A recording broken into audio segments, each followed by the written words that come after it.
the fabrics of the future, addressing the aging population, and designing consumer electronics for hybrid working.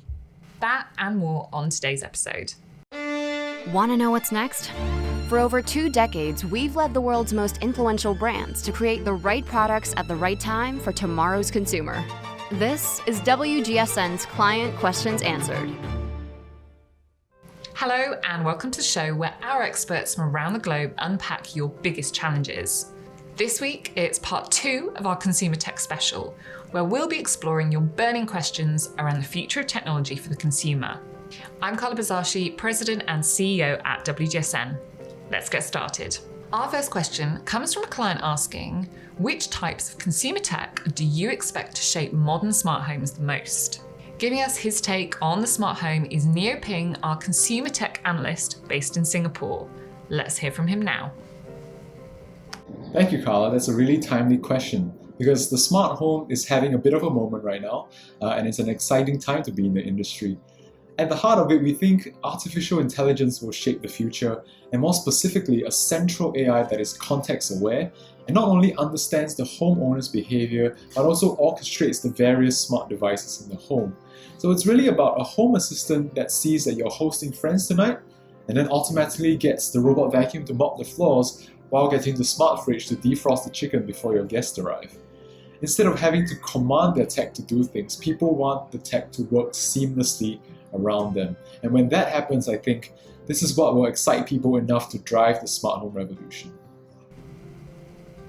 Thanks, Ping. Now, our next question today comes from a client asking, what are the fabrics of the future? A really great question, so let's hear what Raika Morrison, our head of CMF based in Denver, has to say. There are actually a lot of tech innovations happening in the textile space.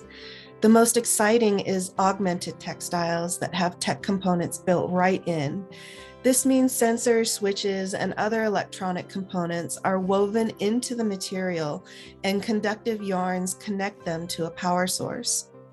Another interesting area of development is 3D printing, which is being used to create fabrics with specific properties by using customized flexible filaments with different durometers and combining them together to create some really unique textiles. So there's a lot of activity and a lot of innovation happening in this space for textiles. Brilliant. Thank you, Raiko, for that answer. Next up, we have a client asking, the combo of an aging population and long COVID has consumers with neurological changes being added to the disability experience. How is this future driver being addressed? Let's head now to Sarah Housley, WGSN's head of consumer tech based in London, to hear her take. Design for disability and accessibility is an area of product development that the tech industry is really starting to focus on. One real area of innovation is within ambient technology, so fitting sensors within a space to start to gather an understanding of what a person is doing and what they might want to do next. Another really big area of opportunity is voice UI, which is enabling people to interact with and operate their devices non-physically. And finally, wearables have a huge amount of potential to enhance health and to offer preventative health over the long term. But within all of these areas, the ethical concerns need to be kept top of mind at all times, particularly around data collection and around making assumptions about how people might want or need to be assisted. So it's really important to bring people with lived experience into product development, testing and research right from the start. Amazing. Thanks, Sarah.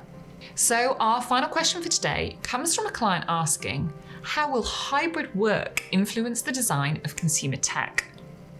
For this one, we're heading to San Francisco to hear from Lisa Young, our Director of Consumer Tech. Over to you, Lisa.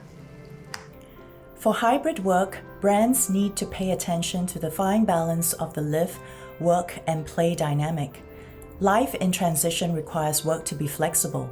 The same goes for the adaptable work gear that people will want to use. Design product experiences that enable easy multitasking from multiple locations. Work tools will be expected to go the extra mile with optimized high-performance features longer battery life with quick charging solutions, enhanced portability, and interchangeable functions that transition seamlessly from one place to another, from one use situation to the next. Give consumers the freedom to adapt as they see fit. Great insight there, as always, from Lisa. Thank you. I think flattering lighting accessories and high-end webcams are going to be a mainstay for hybrid working. That's it for this week. If you have any questions or comments that you'd like answered, please pop them in the comments box for our team. I'm Carla Bazashi. I'll see you next time.